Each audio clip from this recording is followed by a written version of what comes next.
conectarnos con su plan eterno y dejarnos a todos con más pasión por la vida. Recibimos con cariño a Estela Ortiz.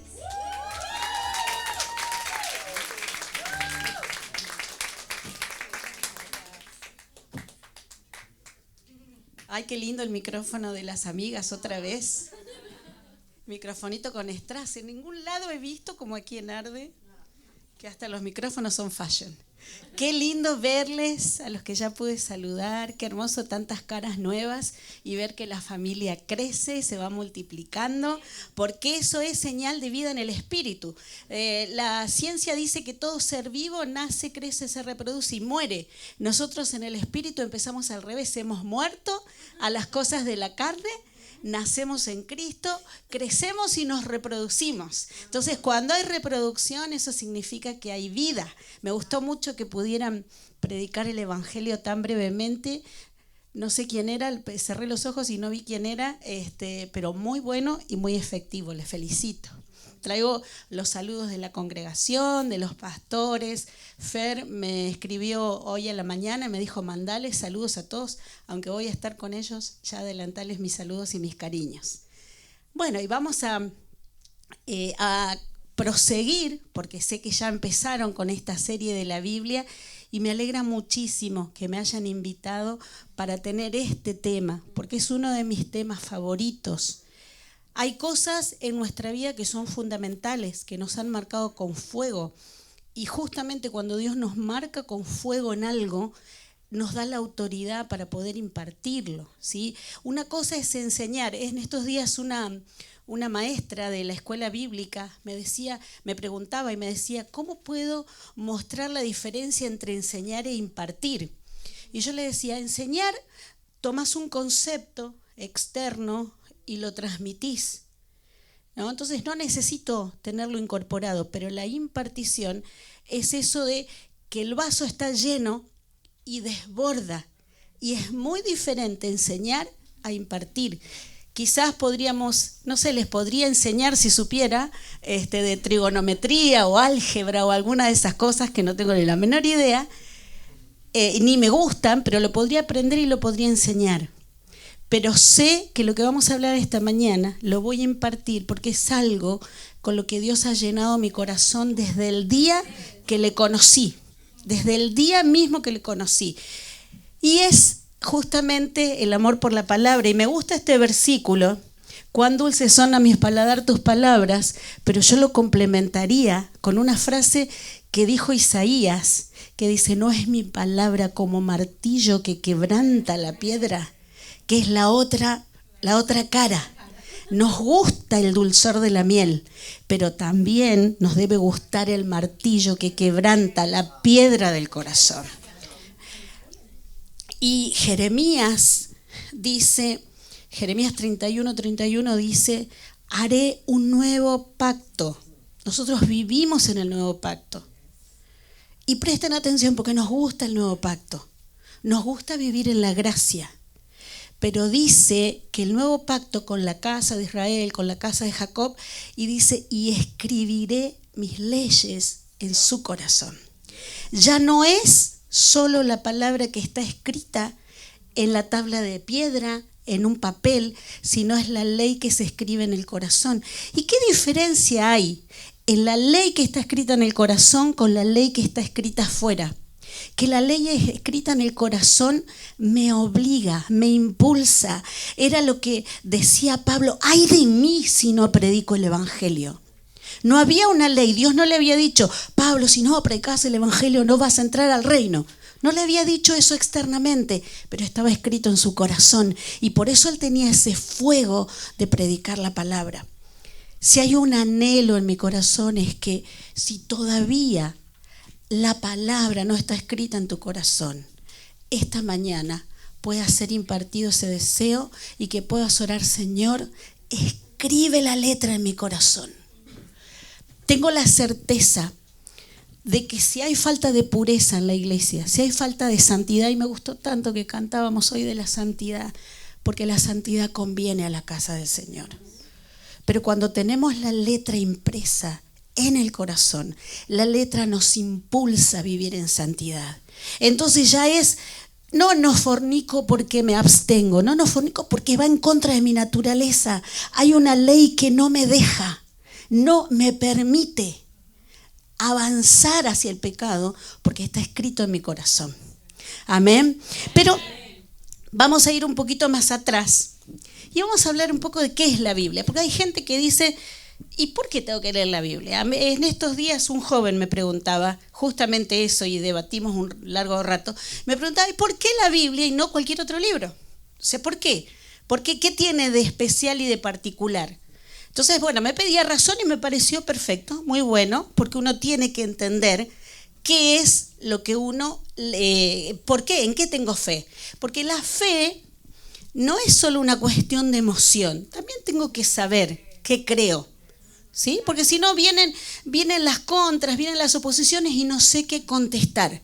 Y Pedro decía, estén preparados para decir exactamente qué es lo que ustedes creen. Y esa palabra es apologética. ¿Vieron? Apologética significa dar contestación a las cosas que nos contradicen. Y a veces nos dicen, bueno, pero Cristo no existió. ¿Y cómo le refuto eso?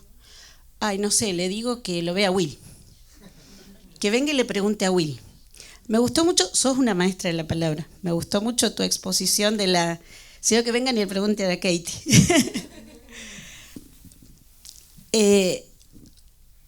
Entonces vamos a empezar del principio. La Biblia fue escrita en un periodo de aproximadamente 1400 años. No entra mucho en nuestra mente un periodo tan largo de tiempo, ¿no es cierto? O sea, es como que nuestra vida es tan cortita. Aunque algunos parece que hubiéramos vivido muchos años, pero la verdad que es muy cortita nuestra vida. Durante 1400 años se estuvo escribiendo el texto de lo que tenemos hoy en la mano. Pero uno dice, ¿pero cómo? 1400 años si Génesis no fuese 1400 años. Pero lo que pasa es que había recibido el texto de forma oral, y hace en el transcurso de 1400 años, hace 2000, o sea, 3400 años, se empezó a poner por escrito, ¿sí? Se empezó a poner por escrito y se terminó con los últimos apóstoles que escribieron. Lo último escrito es el texto del Apocalipsis. Entonces, 1400 años. ¿Saben que cuando uno lee el texto de la Biblia no encontramos absolutamente ninguna contradicción de principio a fin? Hoy en la mañana que estaba mientras me duchaba, yo suelo poner la Biblia en audio, y estaba escuchando Isaías, Jeremías, creo que es en el capítulo 3, dice que va a llegar un momento en que no será necesaria el arca. Y yo pensaba, pero en la época de Jeremías todavía el arca estaba, y era como decir una blasfemia, ¿no? Y él dice, no será necesaria, y habla de la presencia de Dios en el templo. Y en algún momento, en todas las invasiones que hubo, no sé si los babilonios, ¿quién? Se llevó el arca y el arca desapareció. Y yo pensaba eso, qué increíble cómo la palabra confirma la palabra, ¿no? Y se contesta a sí misma. No, les soy honesta, nunca había reparado en ese versículo de Jeremías 3 y me quedé... ¡Wow! ¡Qué increíble! La profecía se cumple una vez más. Y un joven me decía estos días que había estado muy fanático de los Avengers, y creo que tienen 17 años, 13 años, no sé, desde que se hizo la primera película hasta el último Thor, ¿no? Y me decía que en estos poquitos años, menos de 2 décadas, ya hay cosas que en la última película de Thor, los que saben todos los argumentos y qué sé yo, dicen que hay contradicciones con las otras películas. O sea, no pudieron sostener el argumento con los otros superhéroes en 2 décadas. Y nosotros tenemos un libro que en 1400 años no tiene contradicciones. Díganme si no es maravilloso. Y es real, es real. Entonces, una de las cosas que vamos a ver es, que podemos ver si quieren ir poniéndole por ahí, es que fue escrita por gente tan diversa. ¿Saben que Dios es tan maravilloso que elige lo vil y necio del mundo para escoger a los sabios. Y no es que buscó a ver quiénes son los doctores en letras. Y dijo, no, voy a hacer con gente común, con gente de todo. Y entonces tenemos un Amós que escribe su profecía y era, si ustedes lo ven, dice que él era boyero, o sea, cuidaba vacas. No, era un ganadero que andaba cuidando vacas. Y no era un ganadero rico, no era un estanciero, no era un tejano que andaba con sus muchas vacas, sino que era una persona que cuidaba bueyes y recogía higos silvestres. Y dice que tenía sus manos sucias por el tipo de tarea que hacía. Pero también tenemos sacerdotes como Jeremías, como Ezequiel. Tenemos gente que estaba emparentada con la realeza, como en el caso de Isaías. También tenemos líderes, como el caso de Samuel. Tenemos gente de la ley, levitas, fariseos, como el caso de Pablo. Tenemos gente común y corriente, pescadores, como el caso de Pedro. Fíjense cómo Dios usó cualquier persona. Diga conmigo, me puede usar. Y que eso nos quede. Estos días escuché un predicador que me gustó mucho. Él decía, nosotros a veces caminamos en lo sé. Dice, tenemos que caminar en lo tengo. Me acordaba de esa canción vieja, ¿se acuerdan? Esa de la unción está sobre mí, no lo entiendo, pero lo tengo. Y decía, no camine solamente en lo sé, camínenlo en lo tengo. Y tengo la unción de Dios en mi vida. Y esta gente lo sabía y por eso Dios pudo hacer cosas grandes con ellos. La Biblia fue escrita por un montón de hombres diferentes. Fue escrita en 3 continentes. Algunos escribieron estando en África, estando en Asia y estando en Europa. Fue escrita en 3 idiomas. Fue escrita en griego, en hebreo y en arameo. Fue escrita inspirada por el Espíritu Santo y eso es lo que hace que no tenga contradicciones. Cita miles de veces la Biblia, cita a la Biblia. Y la cita justamente porque la palabra de Dios es verdad. ¿Alguien tiene una moneda de centavo de dólar? ¿Tiene alguno una de 10? Una monedita, cualquier monedita. ¿Nadie tiene una monedita en su bolsillo? Nadie usa, no, qué bueno. Todos usan billetes, nadie usa más moneditas, nadie las necesita. Aquí. Ay, muchísimas gracias. Miren qué pequeñita. ¿No? Bueno, ¿por qué le pido esta moneda? Gracias, hermana. Porque alguien, por ahí me pueden avergonzar, ¿alguien es especialista en cálculo de estadística? No, porque por ahí hay alguien que se dedique a eso.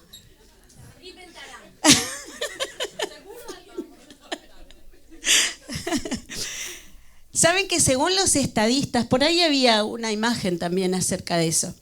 Según los estadistas, cuando se dan la cantidad de tiempo que pasó desde el Antiguo Testamento hasta la época de Jesús, ¿no? Y se cumplen 8 predicciones, 400, 500 años después, a medida que va pasando el tiempo van disminuyendo las probabilidades. La probabilidad no es una suposición, es un cálculo estadístico. Yo no me sé la fórmula, pero probabilidad es igual a es una fórmula estadística, ¿no? ¿Y saben qué probabilidades hay de que en la vida de Jesucristo se hayan cumplido 8 profecías del Antiguo Testamento? A ver, ¿quién se acuerda una profecía, algo que se haya profetizado en el Antiguo Testamento y se cumplió en Cristo? Nacería de una virgen. En Belén. Vamos.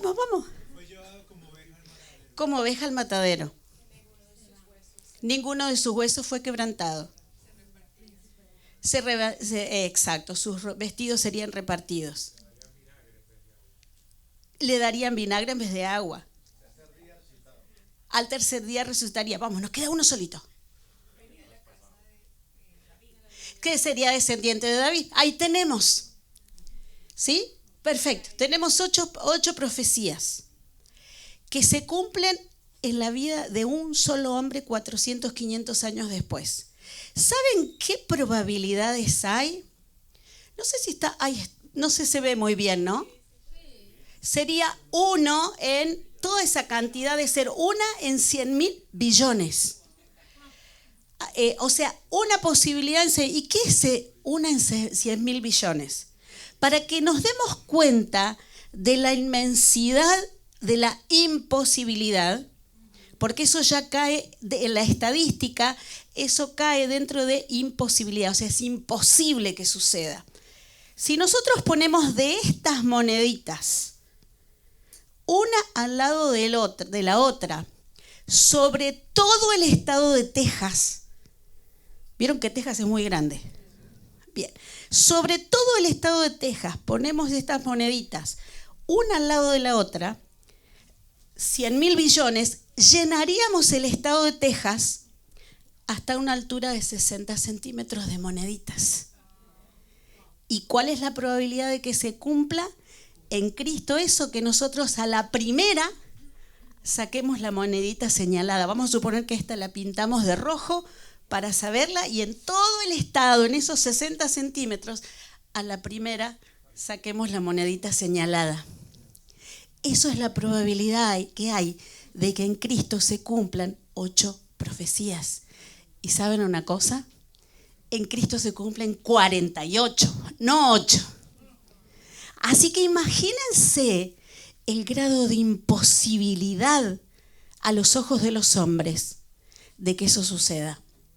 Si la Biblia no es cierto, si la Biblia no es verdadera, si la vida de Jesús no es verdadera, simplemente miremos esto. Y a los que digan, no, bueno, pero la Biblia no fue escrita, tenemos los rollos del Mar Muerto, que hay rollos que fueron escritos 100 años antes de Cristo. Porque dicen, no, lo que pasa es que se escribió después. No, no se escribió después. Tenemos rollos descubiertos que se han escrito 100 años antes de Cristo y corroboran esta verdad. Entonces, cuando nosotros estamos en presencia de este texto, entendemos que no es un texto cualquiera, que estamos en presencia de la palabra de Dios. Estamos en presencia de algo mucho más grande de lo que nosotros imaginamos. ¿Y qué quieren que les diga? Yo tengo 40 años de creyente. 40. En realidad voy a cumplir 42 años de creyente. Y saben una cosa, hasta el día de hoy me sigo asombrando. Como les decía, hoy a la mañana me di cuenta lo del arca. Nunca me había dado cuenta y leo la Biblia todos los días de mi vida. Porque es un libro tan maravilloso, porque esconde y tiene guardada la voz de Dios. Y hay un salmo que se los leo que me gusta mucho antes de proseguir. Estoy mirando la hora, para no pasarme. Que es el Salmo 29, y es maravilloso y se los leo yo. Dice, tributad a Jehová, oh hijos de los poderosos, dad a Jehová la gloria y el poder. Dad a Jehová la gloria debida a su nombre. Adorad a Jehová en la hermosura de su santidad. Y fíjense el versículo 3 dice, voz de Jehová sobre las aguas, truena el Dios de gloria. Jehová sobre las muchas aguas, voz de Jehová con potencia, voz de Jehová con gloria, voz de Jehová que quebranta los cedros. Quebrantó Jehová los cedros del Líbano, los hizo saltar como becerros, al Líbano y al Sirión como hijos de búfalos. Voz de Jehová que derrama llamas de fuego, voz de Jehová que hace temblar el desierto, que hace temblar Jehová el desierto de Cades. Voz de Jehová que desgaja las encinas y desnuda los bosques. En su templo todo proclama su gloria. Y me gusta la grandeza de la voz de Dios que proclama esto. Y quiero ir un poquito a mi historia personal. No sé si les compartí mi conversión. Yo me convertí a los 20 años.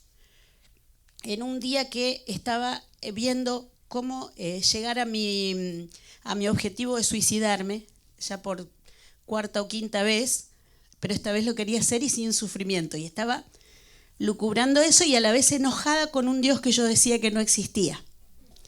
Entonces estaba en mi cama, después de haber llorado todo el día, Y me pongo a hablar con un Dios para mí inexistente, pero en el fondo el hombre sabe que Dios existe. Y le decía, si vos existieras, a mí no me pasaría todo lo que me está pasando y no tendría que sufrir todo lo que estoy sufriendo. Y literalmente, yo peleaba con, estaba acostada en mi cama y peleaba con un rincón del techo, ¿no? Ahí estaba mi mirada fija y ese rincón se iluminó. No con una voz, con una luz que pueden percibir los ojos, pero yo vi la luz. Y sonó una voz que sonó acá. Y que me dijo, porque yo le decía, y si existís, estás demasiado lejos de mí. Y me dijo, yo no estoy lejos de vos. Vos sos la que estás lejos de mí. Y vieron cuando el centurión le dice, di la palabra y mi siervo será sano. La palabra de Dios trae sanidad, la voz de Dios trae sanidad. Y a mí me cayeron las vendas de los ojos de que no era el que estaba lejos, sino que era yo la que estaba lejos. Y lloré, y le di las gracias porque Él no me había abandonado. Todo eso, así, esa frasecita me reveló todo eso. Y eran las 1:30 de la mañana aproximadamente. Y dijo, tengo que hablar con alguien. Y me acordé que a la vuelta de mi casa vi un pastor evangélico. Y me vestí muy rápido. Me acuerdo que hacía frío, me había puesto botas. Estaban muy de moda las botas tejanas, pero tengo así presente todo el cuadro. Me puse las botas sin media porque yo estaba durmiendo.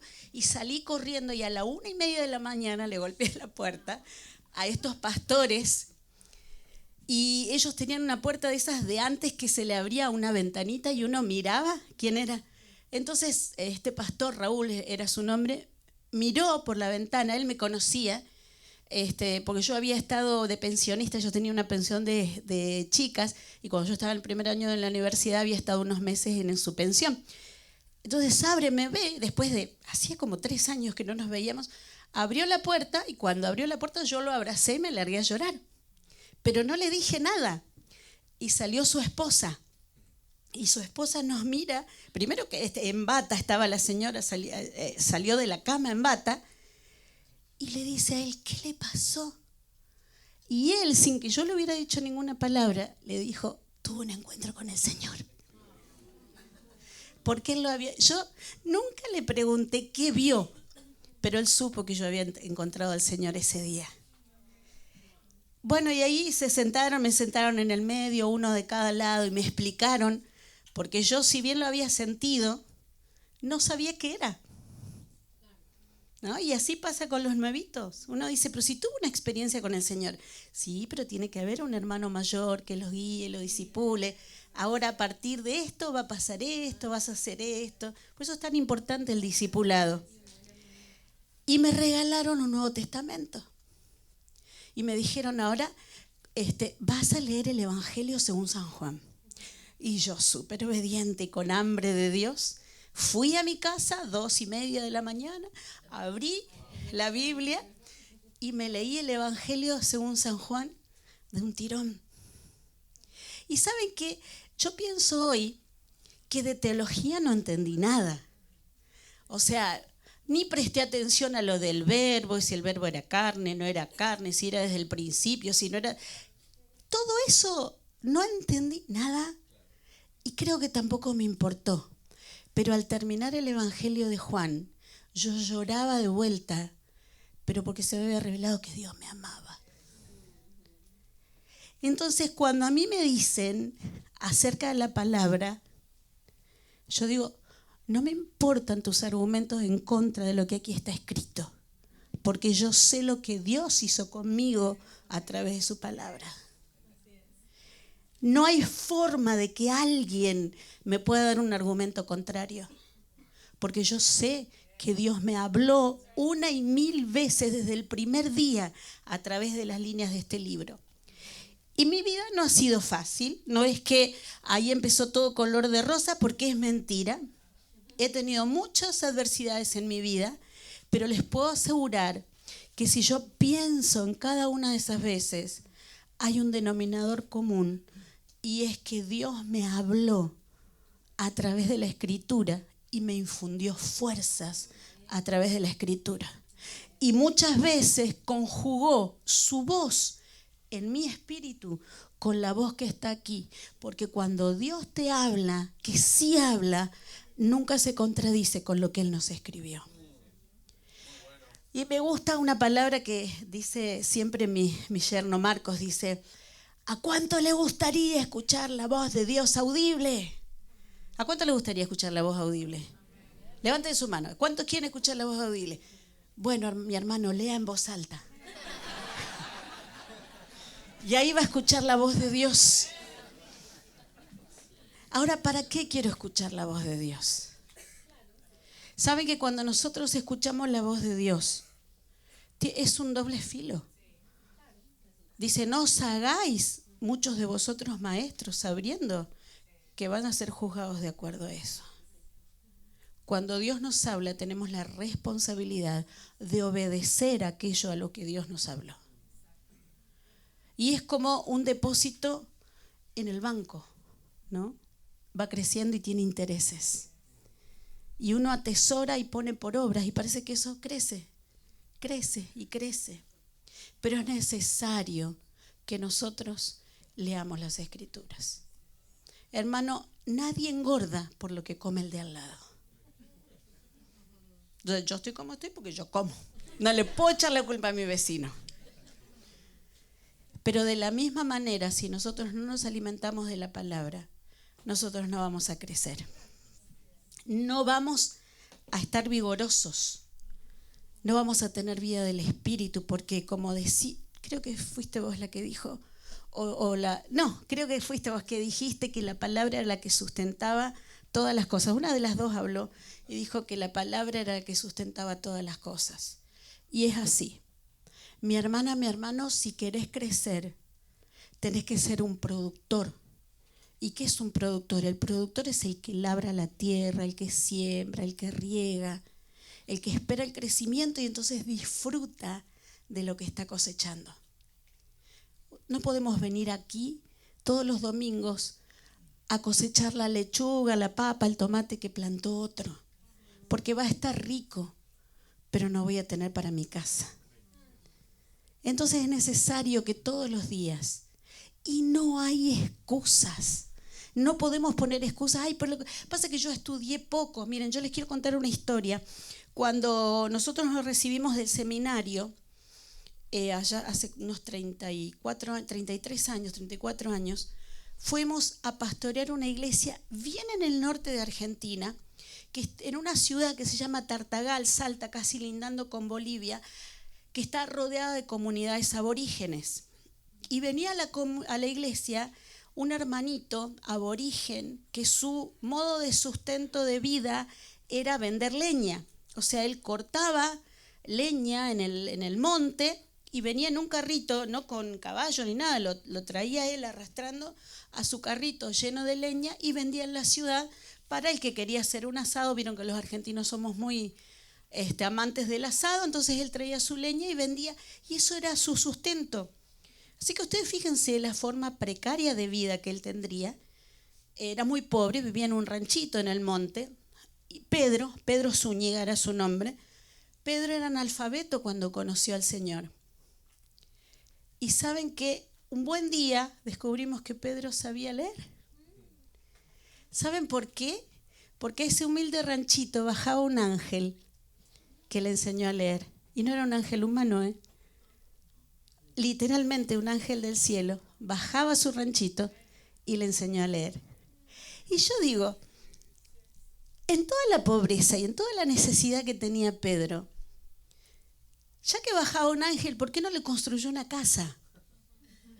¿Por qué no le proveyó una camionetita para que no tuviera que arrastrar el carro? ¿Saben por qué?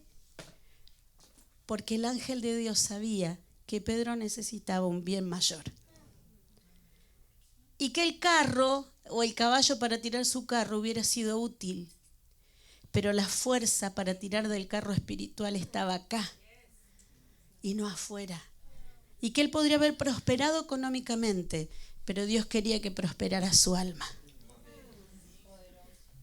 ¿Vos querés que tu alma prospere? ¿Cuán desesperadamente lo querés? Y la desesperación con que lo anheles te va a ligar a la palabra de Dios. Entonces, no hay excusa y yo no entiendo. Tantas veces me han dicho, lo que pasa es que yo no soy una persona muy lectora. Bueno, pues conviértete en lector. O sea, uno tiene que adaptarse a la forma en que Dios nos habló. Y si Dios nos habla en forma escrita, ¿por qué yo voy a querer que Dios me hable de otra manera? Cuando uno ama a alguien, uno trata de acercarse a esa persona en el lenguaje de esa persona. Y si la voz de Dios está contenida aquí, entonces vamos en pos de la voz de Dios. Pero movámonos si es que reconocemos el poder transformador de la palabra. Y si no lo conocemos, ese primer pastor que yo tuve, Raúl, él me decía una cosa que para mí fue una regla de vida. Y me decía, cuando uno tiene una gripe o alguna enfermedad, así una infección bacteriana, ¿qué te dice el médico? Tome este antibiótico 8 veces al día. Entonces él me decía, si vos ves que estás luchando, por ejemplo, con el egoísmo, busca un pasaje que hable de la generosidad y léelo 3 veces al día. Y medita en eso y ora que eso se te haga vida. Entonces, si estás luchando con la tristeza, busca salmos que hablen del gozo y léelos 3 veces al día. Pero ahí hay algo que se llama perseverancia y que es necesario que nosotros tengamos. En Hechos 2:42, cuando habla de la vida de la iglesia, de los primeros, y uno dice, ay, yo quiero vivir lo que vivía la iglesia primitiva. ¿Cuántos quieren vivir lo que vivía la iglesia primitiva? Solo Katie. La única que levantó la mano. Hechos 2:42 dice, perseveraban en la doctrina de los apóstoles, en la comunión unos con otros, en el partimiento del pan y en las oraciones. Tenemos 4 cosas súper importantes. Pero la primera es la doctrina.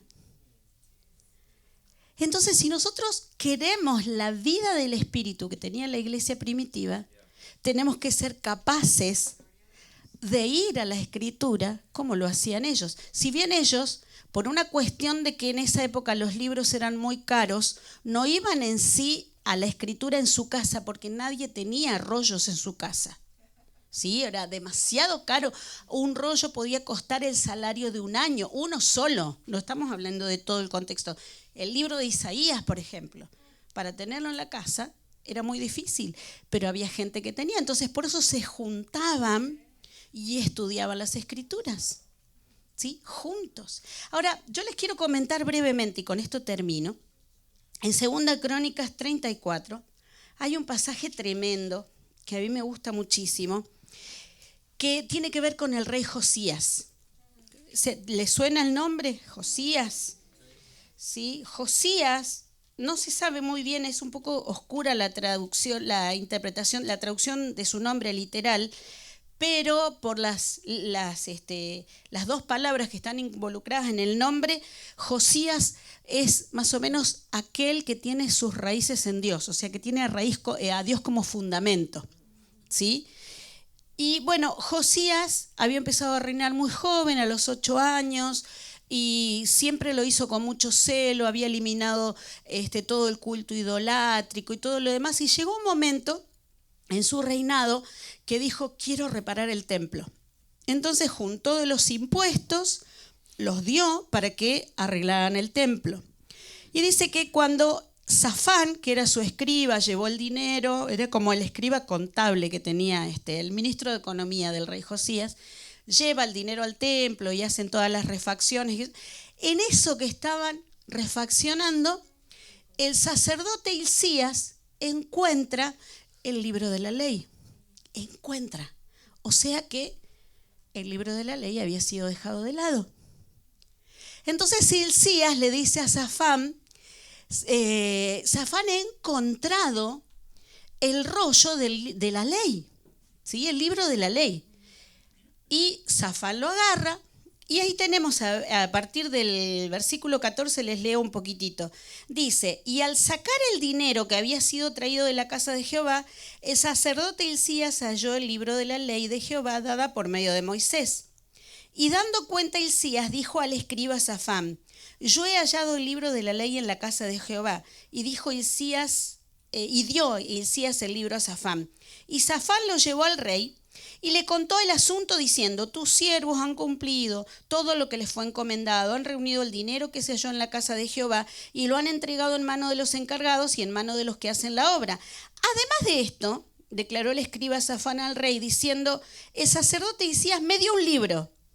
Y leyó Safán en él delante del rey, y luego de que el rey oyó las palabras de la ley, rasgó sus vestidos y se puso a llorar. Y después, como no tenemos tiempo, léanlo en su casa, 2 Crónicas 34, todo lo que hizo el rey Josías a partir de que escucha la ley leída por Safán. Pero a mí me habla de dos clases de personas. Para Safán era un libro. Y fíjense que lo primero que le dice al rey es, bueno, le da todo su informe contable. Entró tanto dinero, se gastó en esto, o sea, acá está el dinero. Ah, y casi me olvido, me dieron un libro. Bueno, léelo, ya que sos el escriba, léemelo. Pero había un corazón preparado que cuando lee la ley se quebranta y dice, ay Dios mío, nada de eso hemos hecho. ¿Cómo te hemos fallado? Y yo te quiero preguntar esta mañana, ¿sos Safán o sos Josías? ¿Estás en presencia de un libro más? ¿O es la voz del Señor que, como leíamos en el Salmo, quebranta tu corazón, quebranta la piedra del corazón y escribe sobre corazón de carne su mensaje? Vos decidís qué postura tomás. Hoy hablábamos con Eri acerca de una vida de decisiones. Si sos Safán, te vas a ir de aquí, te vas a olvidar. Vas a decir, bueno, uno de estos días cuando tenga tiempo, lo voy a hacer. Pero aquí hay muchos latinos futboleros y seguramente en noviembre, diciembre, nos vas a decir, voy a mirar el partido si tengo tiempo. Te vas a hacer el tiempo. Porque eso, lo quieres ver en vivo y te vas a ir a catar en lo posible. Vas a hacer el sacrificio que sea. Pero si sos Josías, vas a decir, yo por esto me sacrifico. Me levanto más temprano, me sacaste la palabra de la boca. Si normalmente me levanto a las 5, me voy a levantar 4:30. Voy a doblegar mi carne, pero esto va a ser lo primero, porque yo no puedo empezar mi día sin la voz de Dios. No puedo y no debo, porque esta es la guía. Si realmente crees que lo que está escrito en las líneas de la Biblia es la voz de Dios, te invito a que ores y le digas, Señor, hace de mí un Josías. Sacá el Safán, sacá el ignorante de lo que hay aquí. Y que tu palabra sea ese martillo que quebrante la piedra de mi pecado, de mi indiferencia, de mi arrogancia, para que yo me pueda doblegar ante la palabra tuya. Gracias, Jesús. Gracias que nos dejaste tu palabra escrita. Gracias que la tenemos, que no la tenemos que ir a buscar a los confines de la tierra, que la tenemos. Señor, haz de nosotros gente esforzada, gente valiente, gente que arrebata la revelación a través de la permanencia en la lectura de la Escritura. Señor, hoy en el nombre de Jesús te doy gracias por cada Josías que hay en este lugar, por cada persona, Señor, que al leer la Escritura dejará que tú desnudes su corazón, que quebrantes lo que tenga que ser quebrantado, que arranques lo que tenga que ser arrancado y que edifiques y plantes lo que tenga que ser edificado y plantado en cada vida. Te doy gracias por los Josías, Señor, que tiemblan ante tu voz.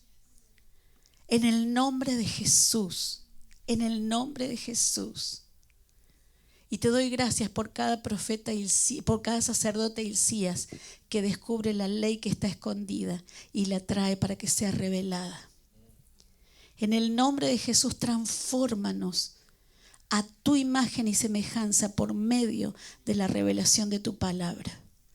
En el nombre de Jesús, Señor, te lo pedimos. Anhelamos, Señor, conocerte cada día más. Amén. Amén.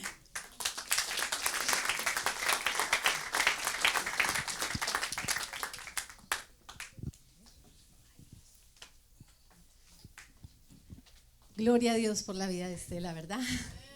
Cómo hemos aprendido y cómo nos hemos edificado y salimos de aquí aún más retados. El pastor nos retó hace 8 días, mínimo 4. No voy a preguntar, no voy a hacer la encuesta. Cada uno sabe quién leyó la Biblia mínimo 4 veces.